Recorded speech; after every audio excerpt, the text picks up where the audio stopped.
Brexit is a big deal that will affect a lot of people. However, other experts believe that Brexit may actually benefit the UK economy. Is that true? Follow along to discover more about Brexit and how it will affect the UK. First, the UK considered the original decision to quit the EU when analyzing the situation. Imports become more expensive as a result of the British pound's roughly 10% decline against the UK's trade partners. It also increases the competitiveness of your exports. However, the UK exports remained the same in this instance. Despite the fact that they didn't change at all, the cost of imports increased, which caused an increase in inflation of between 2% and 3%. People were impoverished as a result. Because there hadn't been any complete panic in the markets, the Brexit side believed they had won the fight for many years. Kwasi Kwarteng seriously alarmed the markets with his latest mini-budget. Sterling utterly crashed before making a little recovery. But more important was what occurred to government borrowing costs, since the financial markets believed that the budget was essentially reckless. You may recall that the UK have had enough of experts. The economic measures that have been implemented after the Brexit vote were really brought together in the mini-budget. The argument that Brexit affects the UK's performance was flatly rejected by Brexit supporters. Remainers, or those who oppose Brexit, want to blame it for everything. The truth is invariably in the middle. But it would be absurd to claim that Brexit has no bearing on how the UK is performing. Naturally, it is. When comparing the performance of Britain to that of other advanced economies, the UK are beginning to see a very fascinating trend. All of the other G7 nations had a trade rebound after the pandemic, whereas Britain's recovery has mostly been flat. As a result, the UK's trade intensity decreased. The decline in trade ties between smaller UK enterprises and their international counterparts is another factor that may be measured. And that's significant because it provides information on trade patterns, as well as how smaller businesses in the UK used to develop by progressively growing their clientele and selling goods into the European single market, which is no longer the case. The LSE found that in the first 6 months following the Trade and Cooperation Agreement's entry into effect, the number of relationships between the UK and the EU decreased by almost a third. According to a calculation by the Resolution Foundation, each person's salary will suffer a long-term loss of £470. The bureaucracy has risen since Brexit. To understand it, many small businesses have had great difficulty. All other G7 nations have seen an increase in corporate investment since 2016, but not the UK. You can see that corporate investment in the UK had an increasing trend for a very long period, but that trend has plateaued since 2016, specifically after the Brexit vote. Additionally, the government has been working to fix this. It has been lavishly showering it with cash. The introduction of the super deduction, which offers substantial deductions for capital and innovation investments, hasn't truly changed the situation.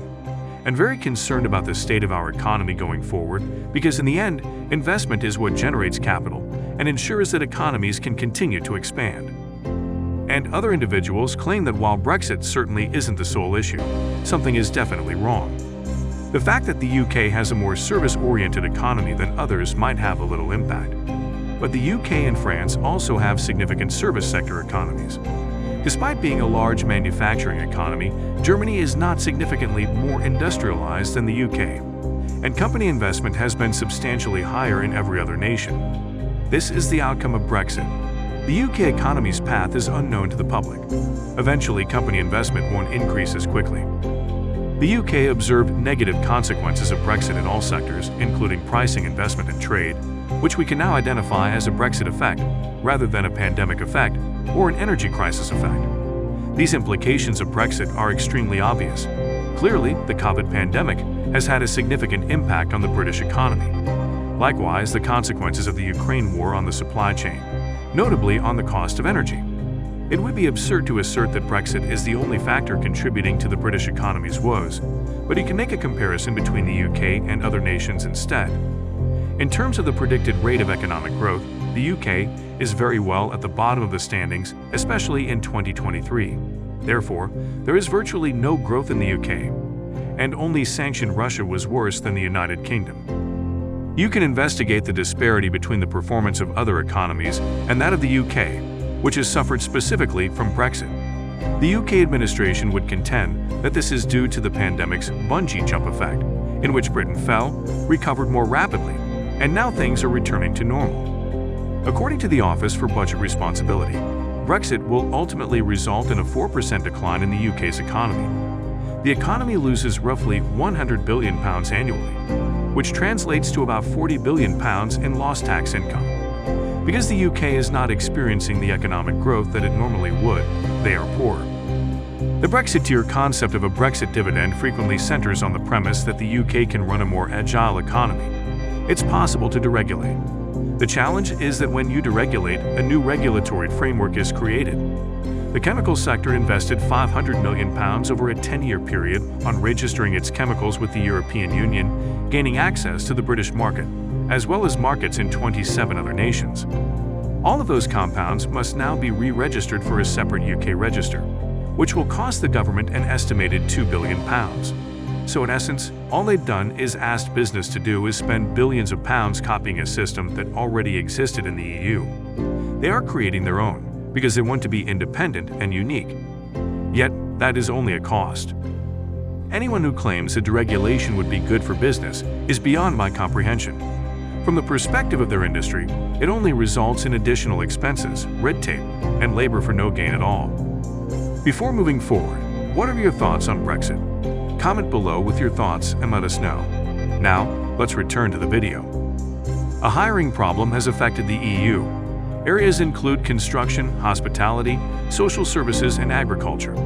The debate about how much of that is due to Brexit, how many people left as a result of Brexit, or how much of it was due to COVID may go until your face turns blue. Some might say that this is better since we've cut off the supply of low-cost labor from the European Union that was previously allowed to enter the UK under free movement. In order to make up for this, businesses are eventually expected to invest more in machinery and other productivity-boosting measures. But there has undoubtedly been some short-term disruption as a result. And it was troublesome then, as it is now, for the government to claim that all of this was part of their strategy to create a high-skilled, high-wage economy. Thus, the economy will change as a result of the loss of free mobility. Because those businesses were founded on the premise that there would be unrestricted migration, such as hospitality, construction, and soft fruit farming, this causes a difficult period of transition. But ultimately, that's a political decision. A soft fruit industry is not required. We had one as a result of unrestricted mobility. We now need to determine if we want one moving ahead. EU-UK ties have been poisoned by the protracted dispute over Northern Ireland, which resulted in the building of a border in the Irish Sea to prevent the reintroduction of a north-south border on the island of Ireland. The EU is using them as a negotiation chip and claiming that the United Kingdom cannot join the €95 billion Horizon Science Research Project, which is crucial to British scientists and universities. But since the British government is attempting to unilaterally renege on its duties in Northern Ireland, it has been rejected. I believe it will be very challenging to see an improvement in the UK trading ties as long as that mindset persists. One of the issues that plagued the Brexit discussions was the debate of Northern Ireland and its future commercial relationship. Everyone anticipated there would be an issue, yet we went forward with the transaction. In their vote, Brexit won. Over the past few years, Lord David Frost, a former Brexit minister who negotiated the Northern Ireland Protocol, and Boris Johnson have been trashing one another. Since the European Court of Justice has decided that Northern Ireland should continue to be a part of the EU's single market for goods, it seems a little surprising to me that they applied EU laws to Northern Ireland. I will only say one positive thing about the Northern Protocol. It has given Northern Ireland a fantastic commercial position in Europe. It is the only region on the entire continent of Europe that has both a foot in the UK single market and a foot in the EU single market. For Brexit supporters, the economic success story and prosperity in Northern Ireland, at least in terms of inbound investment, is an unwanted truth. Its inclusion in the European Union's single market for goods is one of the factors contributing to its success. The commercial situation with the European Union is precisely the same as it was for the entire UK up until a few years ago. Around Brexit and its consequences, there is a political conspiracy of silence. It affects the entire government, particularly the Labour Party. Separating the effects of COVID and those of Brexit is quite difficult. The Bank of England's governor is reluctant to discuss it. This entire topic has taken on a kind of taboo status. We must have an open discussion about how Brexit will affect the economy. Once there was an administration from any party that was ready to examine the facts, people may start claiming that Brexit seemed to have harmed the UK. You are becoming impoverished as a result of it. This is what our data indicates. By the way, that is what the evidence will show. And after repeatedly reiterating that to the public, you can start kicking off the discussion. Politically speaking, it is true that neither side can be truthful about Brexit. The Conservative Party is reluctant to acknowledge that the real option presented by Brexit is between abiding by the rules, like Norway, and self-injury, which entails all the economic suffering that results from cutting oneself off from your nearest and largest market. The Labour Party also doesn't want to bring up Brexit because it brings up the reasons why people voted for the Tories. As the Conservatives see it, the Labour Party attempted to prevent Brexit. British politics are still debating this issue. People don't want to approach Brexit in any way. The nation is split over it. Communities are split. It has split apart families. But in a way that prevents the UK from having the discussion they need to have about how to make Brexit work without harming the economy. Those who oppose Brexit are frequently referred to as re-maniacs or remoaners. They are all being asked to embrace something that, as of 2015, was exclusively the UK Independence Party's declared stance. Britain would be better off remaining in the European Union, according to the Conservative Party, Labour Party, Liberal Democrats, Greens, trade unions, the CBI, and the whole British political and civil society. Yet everyone of the UK is being told that they must show their devotion. New national policy is this: Brexit will benefit certain companies. Companies that can manufacture goods for the UK market that are now too complex or challenging to import from the EU. This does not imply that the UK economy is doing well, though. The UK should be free to set its own regulations in the City of London, according to theory. This is the area in which we excel and are most knowledgeable. While they were part of the EU, they were in charge of creating a lot of rules. They haven't yet seen the effects of it today. The doomsday prophecies to the City of London were usually exaggerated. Large institutions in particular invested work early on in the process to Brexit-proof their operations, so they could continue to function lawfully regardless of the result. Since then, businesses and people have slowly moved to other locations where it makes more sense for them to be, in what I believe is a gradual drift. Brexit cast doubt on the city's status as Europe's prime location for conducting financial transactions. Some of the younger voters who oppose Brexit will be the losers. There is a vote among the elder members of the population, according to the age distribution of those who supported leaving the EU. The next generation will start talking about this subject. They are no longer able to travel readily. If they wish to work in Europe, they require a nomad visa. They are no longer able to invest readily in Europe. Additionally, being a member of a larger organization would be great given the delicate geopolitical scenario. Conservatives frequently assert that they will face severe difficulties if they are unable to demonstrate the benefits of Brexit by the time of the next election. As a result, you have the Minister of Brexit Opportunities creating employment. Brexit will always have advantages, and they are never far away.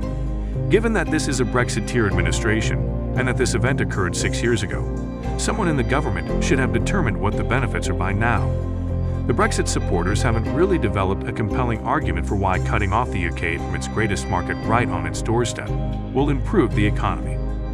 What was the first thing the government published in its paper on Brexit opportunities? That your pint pot in the English bar would soon have a crown mark. The Leave campaign painted a fairly upbeat picture of the future of the British economy, including a big wave of deregulation, Britain's global trade treaties, and a buccaneering lifestyle. There have been some trade agreements, although they have often involved nations with which Britain already had a trade agreement through the European Union. The only significant exception to it is Australia. With the ups and downs of the UK economy, signing a free trade deal with New Zealand or Australia is probably only very little benefit. The frictionless commerce you had with your greatest trading partner, who is located just 20 miles away over the water, and the loss of a free trade agreement is far worse though. By virtue of Brexit, the UK lose 4% of its GDP. According to the government's own estimation, the trade agreement with Australia benefits them by 0.8%. To yet, every attempt to describe in detail what a Brexit dividend would entail, whether it be in terms of trade agreements, regulations, or deregulatory measures, has been completely ineffective. The best-case scenario for a Brexit dividend is that it consists of several little adjustments that together make a significant difference. There isn't currently any type of brilliant concept available. Project Fear has been misrepresented in every way up to this point, as they have heard time and time again. A punishment budget was promised to them, but it was never delivered. By choosing to leave, they were guaranteed an increase in unemployment of 800,000 people. But that did not occur. Remainers did themselves no favors by predicting that the British economy would collapse into recession, and that millions of people would lose their jobs as soon as a Brexit vote was successful. That hasn't happened and probably never will, to be honest. The Leave campaign's use of the Project Fear tag was incredibly successful, and it still exists today. I believe that the problem with Brexit is that it is tedious, complicated, and wonky. It was challenging to discuss this technical information like trading agreements, customs unions, and paperwork in a political campaign. The Brexit strategy they chose to adopt was the most detrimental economically. There has always been a trade-off between our capacity to control things like regulation and the economic consequences. The European Union is a commercial and regulatory powerhouse, not a superpower in the same sense as the United States. It is the greatest market in the world as a whole, and all of its regulations have been harmonized to promote more open commerce. Additionally, it made many other nations and economic blocs adopt EU regulations. For actions and policies that they disagree with as well as results in their own economy, the UK can no longer hold the makers of European regulations responsible. I think we can conclude: 1. Brexit was a deliberate attempt to undermine the economy. 2. Because the UK is eventually a poorer nation as a whole, some of the poorest individuals will also be the losers. This is particularly damaging to the weaker folks. 3rd, the UK cannot conduct referendums on the basis of very basic economic slogans, and it is risky to attempt to weaponize economics, in my opinion. The slow puncture of Brexit. It is not an automobile accident. Therefore, Brexit does not necessarily result in a crisis of unemployment in the UK, but it may mean that over time, UK employees end up in less productive positions, which causes the economy to shrink more than it otherwise would have. Pay is thus less than it otherwise would have been. The creeping puncture comparison has been accurate since 2016, but the mini-budget, in my opinion, is the first indication that, if they push things too far, not only will you start to hear much more of an audible hiss, but you may even have a blowout. The economics was only one aspect of Brexit. It was about restricting people's freedom of movement. It was about giving the UK economy a sense of autonomy. The issue was that the proponents of Brexit and those who pushed it were dishonest about the trade-offs and expenses involved, which really exceeded the advantages economically. It is acceptable to talk of regaining power and national sovereignty. You may have argued that point, but you must acknowledge that there would be some financial consequences. The issue was that Boris Johnson notoriously followed the have-your-cake-and-eat-it philosophy. The notion that you could keep all the access to the EU single market you desired and still be free to go on what you would call your buccaneering Brexit is known as cakeism or cherry-picking, as Michael Barnier liked to put it. The process of negotiating with the EU caused the cakeism to gradually but inevitably burst. Actually, they are still paying for it since no one has ever been willing to acknowledge or recognize the trade-offs before beginning to discuss solutions. That's it for today. I'm hoping we can teach you anything. If you enjoy watching videos like this, please click the like, subscribe, and bell buttons so that you will be notified when we post new and intriguing content.